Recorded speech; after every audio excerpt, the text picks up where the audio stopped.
हाँ जी, page number 8.16, page number 8.16। हाँ जी, जो आप करने जा रहे हैं please don't take it lightly, ये थियरी है। और अगर आपको लग रहा है share capital is all about practical, no. 3 से 4 नंबर के आपको शेयर कैपिटल के ऑब्जेक्टिव टाइप आते हैं। क्या आते हैं? और उसमें सबसे गंदा ऑब्जेक्टिव टाइप है यही 8.16 पेज। बहुत सालों से हर साल इसने कलेश मचा रखा ऑब्जेक्टिव टाइप में, and for intelligent students too. पढ़ो क्या लिखा है, आपको पेंडिंग लिखा होगा आपने, रिजर्व कैपिटल। पहली बात, 2 टर्म्स हैं, एक का नाम है रिजर्व कैपिटल और एक का नाम है कैपिटल रिजर्व। कैपिटल रिजर्व अब तो फेमिलियर होगा आपको, आखिरी entry of share capital to capital. क्या है फोरफिटेड शेयर्स? प्रॉफिट। केडी नेचर का? कैपिटल नेचर का। एक शेयर के ऊपर जिंदगी में अगर आपने उसे फुली पेड अप पे री इश्यू कर दिया तो जीवन में एक ही बार आपको उसके ऊपर प्रॉफिट होगा, और वो कहां डालोगे आप? Capital reserve. ध्यान से सुनना, capital reserve is the reserve which is created out of the profits of capital nature, that is capital reserve. Forfeited shares to capital reserve. लेकिन हमारा टॉपिक ये नहीं है। कैपिटल रिजर्व पुठा करो, नाम में ही रिजर्व कैपिटल। वो कैपिटल जो कहां रखनी है? रिजर्व में। कहां? आरबीआई के पास। Repo rate and reverse repo rate. हाँ जी, monetary policy, base point deduction to extend credit in the economy. नहीं, ऐसा कुछ नहीं है। रिजर्व कैपिटल, रिजर्व कैपिटल वो कैपिटल है जो कंपनी रिजर्व कर देती है by passing a special resolution, and that capital can. Riyansh, तेरे को क्या दिक्कत है? हैं? कपिल शर्मा शो चल रहा है, सन ऑफ सरदार की प्रमोशन पे आया हूं मैं। तेरे दांत अंदर ही नहीं जा रहे, पता ब्रश किया है?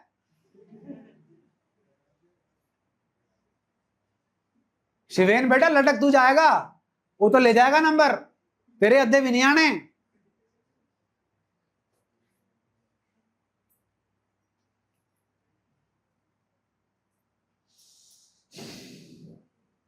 Reserve capital is that capital which a company, by passing a special resolution, kept it in the reserve, which can be called up only at the time of winding up of the company.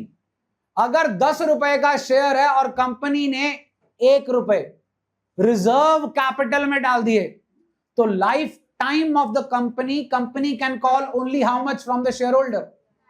9 rupees. तो अगर आपके company की reserve capital है तो आपकी share capital की category कभी भी subscribed and fully paid up नहीं बनेगी। It will always be subscribed but, क्योंकि 1 रुपए क्या है? Reserve capital. इसे बैलेंस शीट में दिखाते हैं? नहीं, कहीं नहीं दिखाते जी। It is never ever a part of balance sheet. ये अलग से डिपिक्ट की जाती है कि कंपनी की 1 रुपए की क्या है? Reserve capital. अब जो सबसे ज्यादा बड़ा कलेश होता है ना, वो ये है कि रिजर्व कैपिटल किसका पार्ट है? बताओ जी। इसी क्वेश्चन ने हर बार बच्चों को फंसाया। किसका पार्ट है? Paid up capital, called up capital, subscribed capital, unsubscribed capital, issued capital, authorised capital, केडी कैपिटल। पढ़िए, reserve capital is a part of. अरे जब जनता आपसे शेयर मांगेगी 10 रुपए का, तभी आप उससे 9 मंगाओगे। हां के ना? अंडरलाइन करो सब्सक्राइब्ड कैपिटल को। That a company resolves by a special resolution not to call except in the event of winding up of the company, such shares are shown as example नीचे दे रखा है जी, 1 लाख इक्विटी शेयर है, 10 रुपए का share है। Company ने resolve किया कि 10 रुपए में से 3 रुपए सिर्फ कब मंगाए जाएंगे, at the time of winding up. तो 1 लाख इंटू 3 कितने की होगी जी रिजर्व कैपिटल, 3 लाख। तो रिजर्व कैपिटल किसका पार्ट है जी, सब्सक्राइब्ड। आओ difference between reserve capital and capital reserve, meaning पढ़ना जरा, मीनिंग रिजर्व कैपिटल के नीचे, it is a part of money subscribe का। अब किसका पार्ट हो गया, अंडरलाइन करो उसे, सितारे बिंदी सुर्खी लगाओ।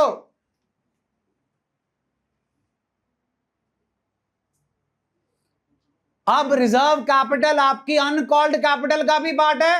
10 रुपए में से आपने 3 रुपए नहीं मंगाने, तो 3 रुपए को क्या बोलोगे, uncalled capital, which is called in the event of capital reserve. It is a part of the reserve which is not free for distribution.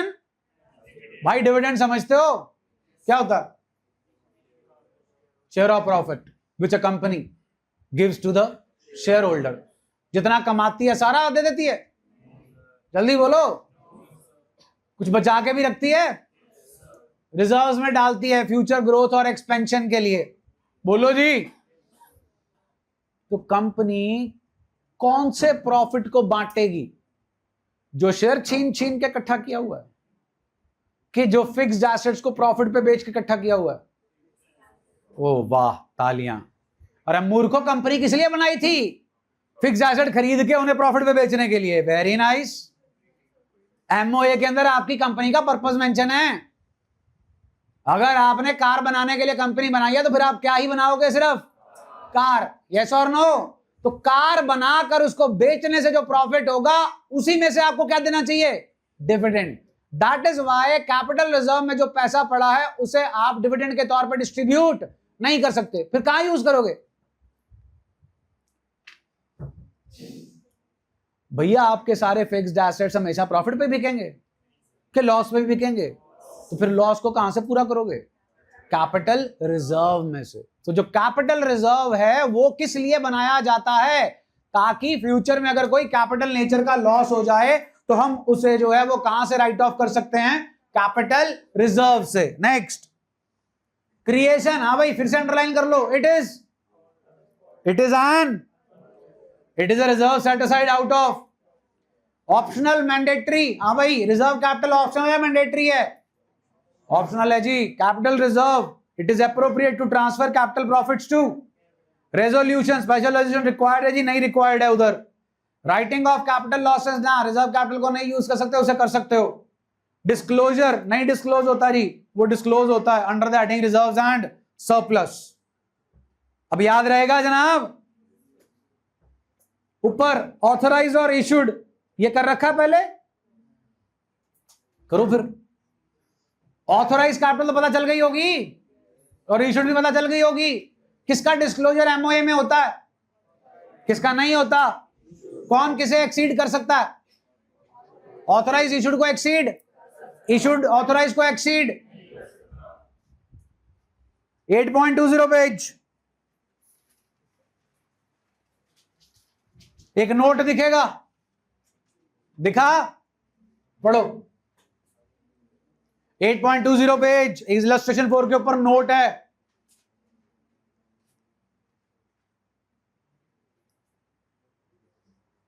आगे समझ क्या कहना चाहते हैं। अगर बैलेंस शीट मांगी है तो नोट्स अकाउंट्स देना कंपलसरी है। 8.21 पेज पे 2 पॉइंट्स ही हम कर चुके हैं, याद हो तो। Private placement of shares and public issue of shares. कब शुरू हुआ था चैप्टर,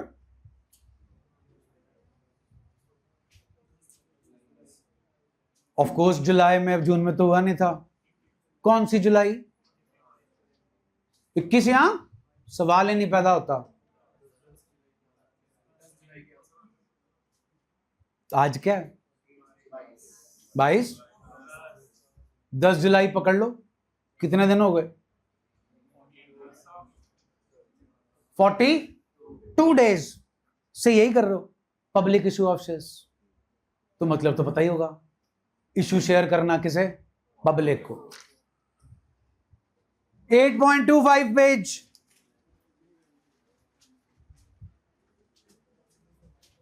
पहले 24 पे आ जाओ। अकाउंटिंग एंट्रीज के ऊपर डब्बा है जी, किया हुआ है, किया हुआ है, पढ़ लो जी, 1 मार्कर निकल जाना यहां से, बहुत ध्यान से।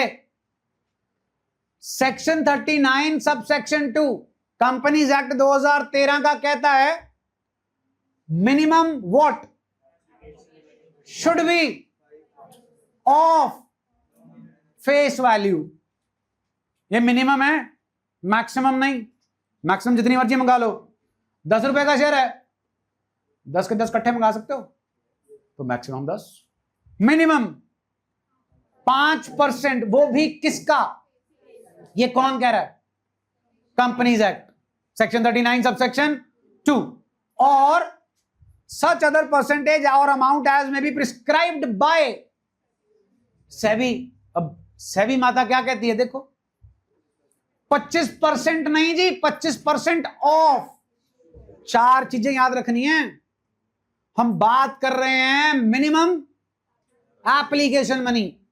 कंपनीज एक्ट का 39 सब सेक्शन 2 कहता है ऑफ, यहां अपना पल्ला झाड़ देते हैं वो, यहां वो कहते हैं नहीं, सेबी जो बोलता है वो कर लो। सेबी क्या बोलता है, ऑफ इश्यू प्राइस। 2 अलग अलग क्वेश्चन आ जाने आपको 1 मार्कर में। Section 39 sub section 2 minimum application money कितनी होनी चाहिए, 4 ऑप्शन दे देंगे। 5% साथ में जरूर देंगे वो face value, 25% face value issue price, 5% face value issue price, चारों चीजें देंगे आपको। ये आपको याद रखना कि सेबी क्या कहती है और सेक्शन 39 सब सेक्शन 2 क्या कहता है। Next 8.25 page, 8.25 page, top of the page क्या लिखा है, अभी आपने की थी मिनिमम एप्लीकेशन मनी। अब पाओ जी, calls are made according to AOA. Point number 2, if the company doesn't have AOA or it has AOA but have clause to table F comes into the picture, जो क्या कहता है पढ़ो, 2 calls के बीच में कम से कम का क्या दो, गैप, ताकि एप्लीकेंट पैसा इकट्ठा कर सके। नेक्स्ट, अब ये कॉल की बात कर रहे हैं, एप्लीकेशन की नहीं जी। एप्लीकेशन के बाद जो भी मंगा रहे हो वो क्या है, कॉल। कितनी होनी चाहिए, should not be 25% of.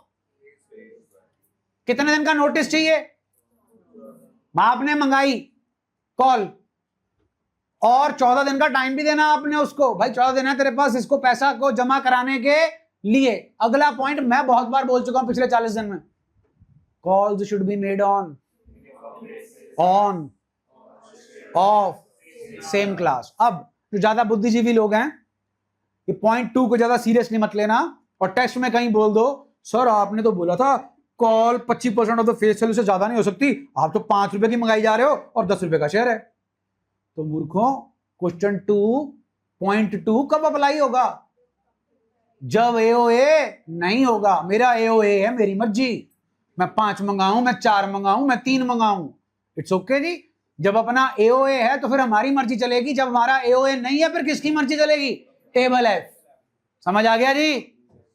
Next 8.35 page,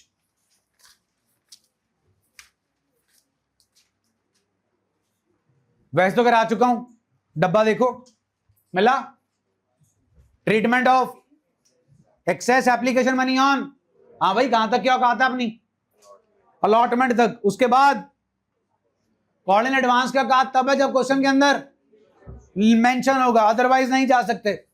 8.46 page,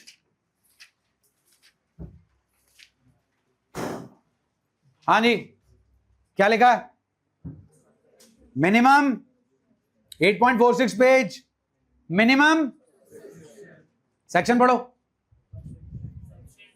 sub section 1 क्या अलाउ करता, कंपनी को कहता भाई देख ले जितनी लिखनी है रख ले, फिर हाउएवर भी डाल देता है।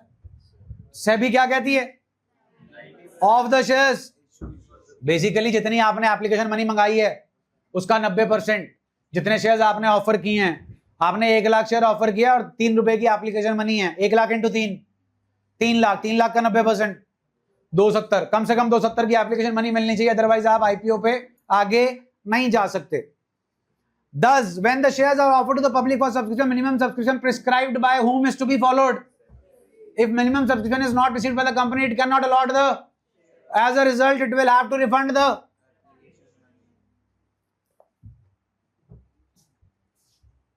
$8.52.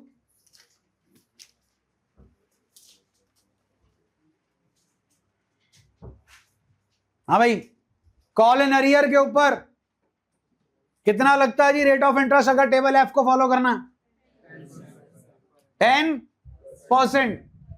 आखिरी लाइन अंडरलाइन कर रखी है। However the company has the right to. हाँ जी, 8.58 पेज। हाँ जी, पहली लाइन पढ़ो जी, कॉल इन एडवांस के नीचे।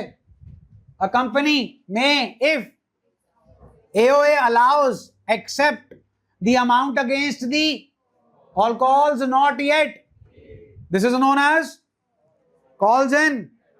हाँ भाई, कितने परसेंट लगेगा टेबल एफ के according? 12% per annum. 8.61 difference between calls in arrears and. हाँ जी, किस पे कंपनी इंटरेस्ट चार्ज करेगी और किस पे अलाउ करेगी? रेट तो पता है। एओए में किसके अगेंस्ट क्लॉज होता है? कॉल इन अरियर के अगेंस्ट के call in advance? Calls in, क्योंकि कॉल इन एडवांस कंपनी के हाथ में पैसे पकड़ने हैं के नहीं? कॉल इन अरियर तो कंपनी के हाथ में ही नहीं है, वो तो शेयर होल्डर के हाथ में है जी। Next 8.68 page. हाँ भाई, फोर फीचर ऑफ शेयर्स कब हो सकता है? जब मर्जी होगी। लिखा हुआ है भाई, पढ़ लो। If the article of association of the company allows for feature, सिर्फ तभी हो सकता है जी। 8.108 page.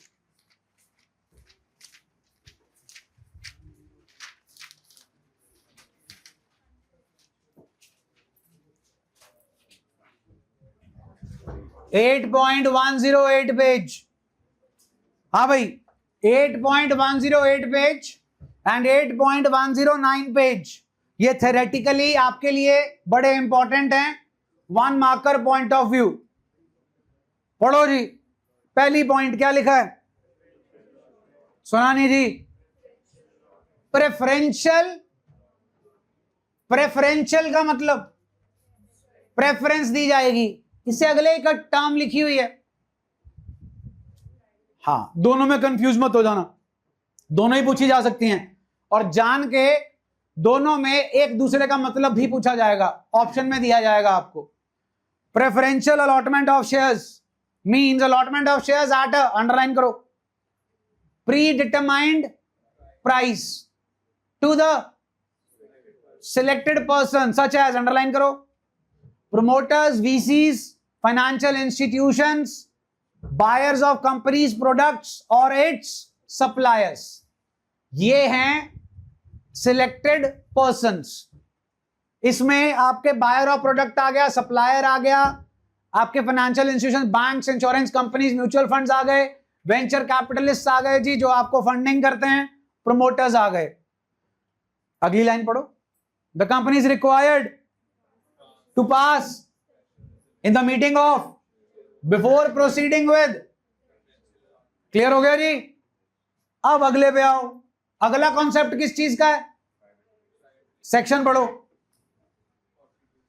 Private placement means any offer of securities or invitation to subscribe securities to a select group of persons by a other than by way of through issue of private placement offer and which satisfies the conditions specified in Stating it differently, securities offered to the selective group of persons is known as. ऊपर और नीचे में फर्क क्या है? एक बड़ा मोटा फर्क है जी, प्री डिटरमाइंड प्राइस। वो प्री डिटरमाइंड प्राइस होगी नॉर्मल से कम, इसमें कोई आपको प्राइस पे रियायत नहीं दी जाएगी। और इसके अंदर हम जो है हर एक जनता को ऑफर नहीं करते। हमने 50 बंदों का या 100 बंदों का या 1000 बंदों का एक ग्रुप सिलेक्ट कर लिया, हम सिर्फ उन्हें ही शेयर्स देंगे। That is private placement. Preferential में तो बहुत सारी कैटेगरीज के बंदे आ गए, प्रमोटर आ गया, बायर आ गया, सेलर आ गया, वेंचर कैपिटलिस्ट आ गया, फाइनेंशियल इंस्टीट्यूशन आ गया। तो ये चीज आपको याद करनी है दोनों की। अकाउंटिंग एंट्रीज नॉर्मल है जी। हाँ जी, अगला जी, कॉन्सेप्ट ऑफ स्वेट इक्विटी। अब तो ना बहुत साल हो गए इसको आते को, और तो मैं भूल भी गया कौन से साल में आया था। 7-8 साल हो गए। पहले जब ये आया था जिस साल, बहुत हल्ला मचा था जी। इसका प्रैक्टिकल पोर्शन भी था सिलेबस में, वो बात अलग है। आज तक इसका प्रैक्टिकल पोर्शन कभी भी बोर्ड में नहीं पूछा गया। हद से हद जो पूछा गया है सब्जेक्टिव टाइप में, what do you mean by sweat equity shares, what do you mean by ESOP, employ stock option plan. तो जब ये नया नया आया था तब क्वेश्चंस भी डाले थे, तो पूछ लिया गया था जी what do you mean by sweat equity share. तो ऐसे ऐसे आपके सीनियर्स, महान आत्माएं थी। Share which can be bought by giving away sweat.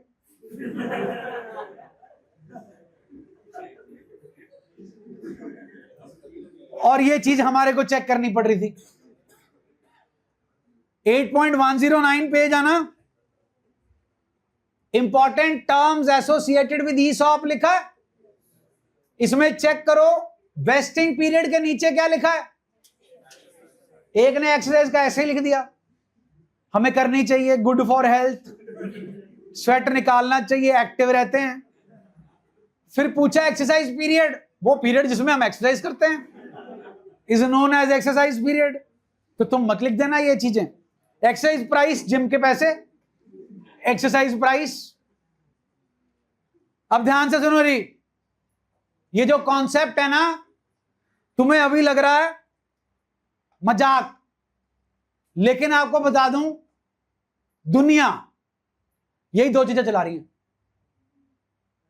Yes, sweat equity shares and ESOP. क्या? ईसॉप। आपको क्या लगता है कंपनी को कौन चलाता है? कंपनी के बंदा? बंदा कंपनी के पास टिकता क्यों है? पैसे नहीं, पैसे नहीं जी, पैसे तो दूसरी कंपनी भी दे देगी। आपको क्या लगता है एलन मस्क टेस्ला में क्यों टिका हुआ है? सुंदर पिचाई गूगल पे क्यों टिका हुआ है? स्टीव नडेला माइक्रोसॉफ्ट पे क्यों, आपका जो है उस पे क्यों टिका हुआ है? गूगल पे। गूगल वाला ही है ना कि माइक्रोसॉफ्ट है? माइक्रोसॉफ्ट है। स्टीव नडेला माइक्रोसॉफ्ट है। तो ये क्यों टिके हुए हैं यहां पे? इनको पोच नहीं कर सकते? आपको पता है सुंदर पिचोई जो है वो अल्फाबेट का हेड था। अल्फाबेट पता है पेरेंट कंपनी है गूगल की। पहले अल्फाबेट आई थी, गूगल बाद में आई थी। अब जो सुंदर पिचोई है वो फर्स्ट चॉइस नहीं था गूगल के सीईओ की। वो कह रहा था टाटा सिया मैं जा रहा हूं, उसको लेने वाले बहुत थे, तो इसको टिकाया गया। नहीं भाई तू रुक, ऐसा क्या खास था? वो जनाब उसके पास आपके गूगल कंपनी की अगले 10 साल की विजन थी कि 10 साल आगे गूगल ने क्या करना है, तो उसको टिकाया गया। क्या देके? लॉलीपॉप। लॉलीपॉप का नाम स्टॉक। स्टॉक ही बोलते हैं इसे। स्टॉक का मतलब शेयर। स्टॉक का मतलब आप एप्पल के एम्प्लॉय हो, आपके पास एप्पल के शेयर्स हैं। सोच के देखो, हम मजा तो तब आए जब अपने पास बर्कशायर और हाथवे का एक शेयर हो, फिर तो जिंदगी बस जाए अपनी, है ना। 6 करोड़ का एक शेयर है, एक शेयर तो उन्होंने लिक्विडेट नहीं किया। तो ये जो स्टॉक ऑप्शन प्लान है ये बहुत इंपॉर्टेंट है ह्यूमन रिसोर्स को एक ही ऑर्गेनाइजेशन में टिका के रखने के लिए। इंडिया के अंदर 90s में इंफोसिस, नारायण मूर्ति ये ऑप्शन लेकर आए। गलती ये हो गई, उन्होंने माली को भी दे दिया स्टॉक ऑप्शन, शेयर का खरीद लो अगर आपने खरीदना है तो बेसिकली इंसान की फितरत है, अगर आप नौकरी कर रहे हो तो आप नौकरी नौकर की तरह ही करोगे, आप जी जान नहीं लगाओगे। जी जान लगाने का फायदा क्या, कमाई तो उतनी होनी है। लेकिन अगर आपको क्या दे दिया गया, शेयर, हो गया तुम्हारा, हो गया तानुष नीचे जो हो रहा है।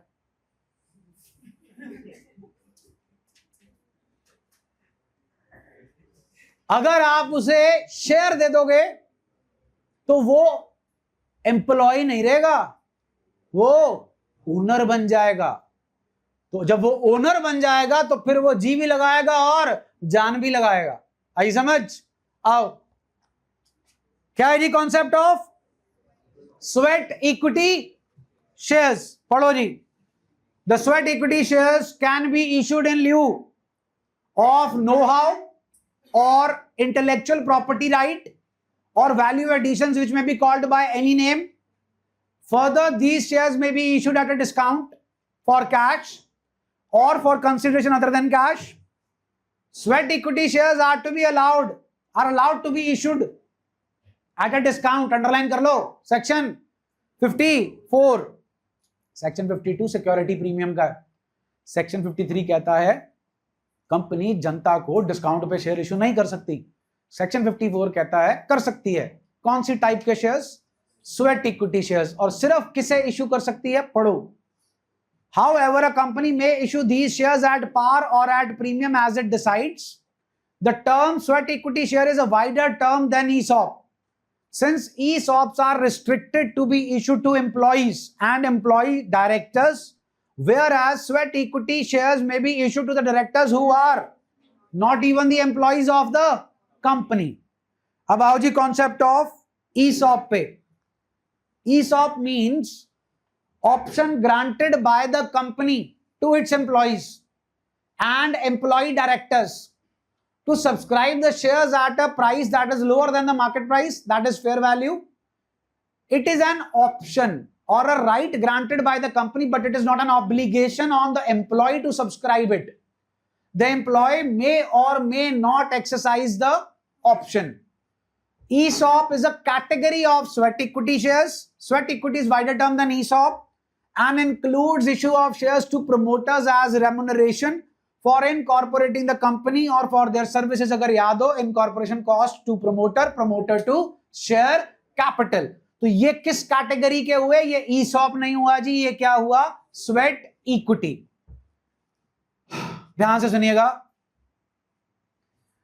2013 कंपनीज एक्ट 2013 चलता ना जी। इससे पहले तक कंपनी शेयर इशू करती थी पार, प्रीमियम एंड डिस्काउंट।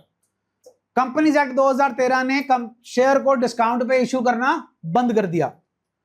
अगर कंपनी शेयर डिस्काउंट पे इशू करती थी तो उसे कुछ कंडीशंस पूरी करनी पड़ती थी। मोटी मोटी 2 कंडीशंस थी। पहली, कंपनी को कम से कम 1 साल पूरा हो चुका होना चाहिए from the date company gets it certificate of incorporation. मतलब कंपनी कम से कम 1 साल पुरानी होनी चाहिए। और अगर कंपनी कोई शेयर डिस्काउंट पे इशू करना चाहती है तो उस क्लास का शेयर कंपनी ऑलरेडी पार या प्रीमियम पे इशू कर चुकी होनी चाहिए।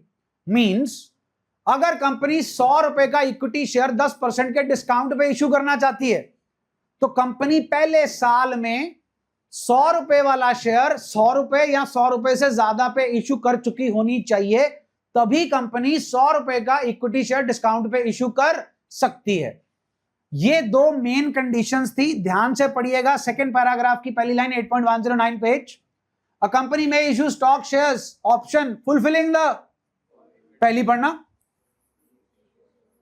these shares are of the of shares, अभी समझा के हटाऊं, डी पॉइंट पढ़ना, not less than 1 year has at the date of issue elapsed since the date on which the company has certificate of commencement.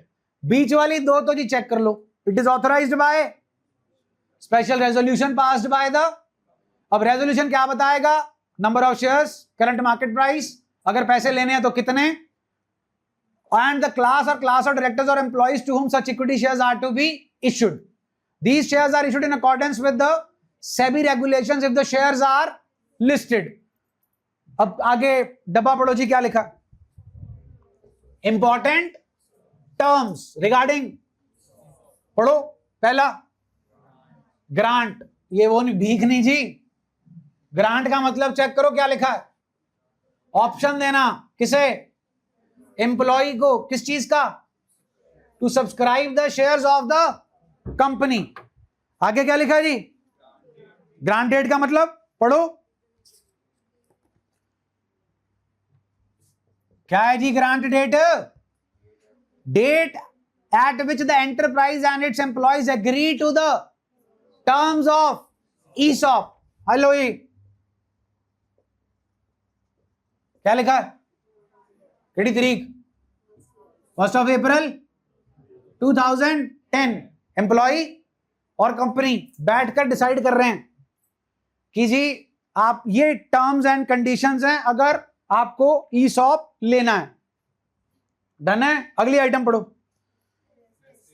सुना नहीं जी, नहीं सुना जी, employ 1 अप्रैल 2010 को कंपनी के साथ बैठा और कंडीशंस तय हुई, एम्प्लॉय कंपनी को अगले 3 साल छोड़कर नहीं जाएगा, 3 साल छोड़कर कॉन्टिन्यूटी में एम्प्लॉय कंपनी के साथ रहेगा। अब दोबारा से पढ़ो,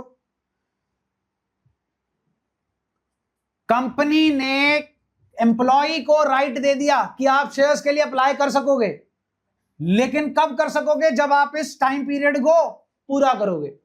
अगली आइटम बोलो जी, ये वो तारीख है जहां पर आपके ईसॉप की सारी कंडीशंस क्या हो जाती हैं, मेट हो जाती हैं, and thus the employ become entitled to receive the shares. इसे बोलते हैं वेस्टिंग पीरियड और इसे बोलते हैं वेस्टिंग डेट। 3 साल तक एम्प्लॉय बुक हो गया जी आपके पास। अगली आइटम, वेस्टिंग डेट के बाद जी ये रहा जी ग्रांट डेट और वेस्टिंग डेट के बीच का पीरियड, जहां पर एम्प्लॉय आपकी कंपनी को छोड़ के नहीं जा सकता। Exercise, it means making of an by the employ for the issue of against the option vested in him in pursuance of the employ stock option plan. हाँ भाई ध्यान देना, इस तारीख को एम्प्लॉय एलिजिबल हो गया कि भाई कंपनी का शेयर लेना है कि नहीं लेना, उसकी मर्जी है, लेकिन उसको डिसीजन 31/3/2013 को ही देना, जल्दी बोलो, नहीं, उसे साल दे दिया, क्या करने के लिए, डिसीजन लेने के लिए। इस साल के अंदर अंदर जब मर्जी वो कंपनी के शेयर्स के लिए अप्लाई कर सकता है। शेयर्स के लिए अप्लाई चिट्ठी लिख के नहीं होता, साथ में क्या देने पड़ते हैं, पैसे। पढ़ो, exercise period, it is a period after vesting within which the employee should exercise the right to apply for the shares against the option vested in him in pursuance of the employee stock option plan। इसे बोलते हैं जी केड़ा period, exercise period. इस period के दौरान कभी भी share, जो एम्प्लॉय है वो कंपनी से अपने शेयर मांग सकता है पैसे देके। क्या देके, मिल गए जी उसको। अब इसके बाद क्या करना है, अब यहां पर शेयर मिल गए तो एम्प्लॉय शेयर लेकर टाटा सिया जा रहा हूं, हाँ चला जा, लेकिन जो तेरे को शेयर मिले हैं वो अगले 1 साल तक बेच नहीं सकते। केड़ा पीरियड, लॉक इन पीरियड। अब ध्यान से सुनो, अगर आपका अच्छा एम्प्लॉय है, वो 3 साल आपके पास रहा, 1 साल उसने यहां लगा दिया 4 और 1 साल और लग गया कितना, 5 साल के बाद आप उसे फिर बुला लोगे, दोबारा से सर्कल लॉलीपॉप एक और ले ले, और क्या, स्टॉक ऑप्शन। तो आपका एम्प्लॉय आपकी कंपनी को छोड़कर जाएगा ही नहीं। अब ध्यान दो, इस डेट पर हुआ था ना डिसीजन, जल्दी बोलो। इस डेट पे शेयर की फेस वैल्यू है 100 रुपए, कि नहीं, 100 रुपए। मार्केट प्राइस है 250 रुपए, कितनी, उसे ऑप्शन दिया जा रहा भाई तेरे को देंगे 150 पे। कितने पे देंगे, कितने पे देंगे, कितने का फायदा हुआ, आज थोड़ी मिलना है, मिलना कब है, 3 साल के बाद कंपनी की चढ़ाई होगी। 250 का शेयर कितने का हो गया 3 साल में, 2500 का। इसको कितने में मिलना है, 150 में। किडनी बेच के भी ले लेगा, हाँ के ना, बोलो। अब लेगा कि नहीं लेगा, सीधा शेयर खरीदिए, कितने का फायदा हो गया, 2350 रुपए, 1000 share into 2350, 10,000 share into 2350, lakh share into 2350। आई समझ। तो फिर अब लेगा ही लेगा। हाँ, कंपनी ने ली, 250 रुपए की फेस मार्केट प्राइस थी, 0 उठ गई, कितनी रहेगी, 25। शेयर छोड़ो, कंपनी को भी लात मार के निकलो, क्योंकि कंपनी तो डूबने वाली है। पॉइंट समझ में आया जी।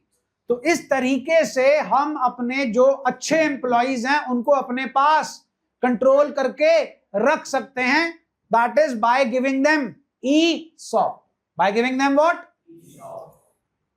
Exercise price. It is the price payable by the employ for exercise the option granted in pursuance of the employ stock option plan. आगे क्या लिखा है, it is the difference between the and the, क्या difference है भाई, 100 रुपए। तो company को अपने आप को तैयार करना है, किसके लिए, 100 रुपए के नुकसान के लिए। कितने दिन टाइम पीरियड है उसके पास, 3 साल। सपोज करो कंपनी ने 1 लाख शेयर्स दिए सारे एम्प्लॉइज को मिला के, 1 लाख इंटू 100 जी, 1 करोड़। तो कंपनी ये मान के चलेगी कि अगर सारे एम्प्लॉय उनका शेयर खरीदने को तैयार हो गए 3 साल के बाद, तो उन्हें कितने का नुकसान होगा। तो 1 करोड़ को वो 3 से डिवाइड कर लेंगे और हर साल वो 33,33,333 रुपीज जो है वो अपने प्रॉफिट एंड लॉस अकाउंट में से चार्ज करेंगे। क्लियर हो गया जी। उसकी जर्नल एंट्रीज हुआ करती थी, आपके लिए नहीं है। कहानी समझ आ गई जी। So that marks the end of the chapter. Done जी। कल स्टार्ट होगा डिबेंचर और परसों होगा टेस्ट।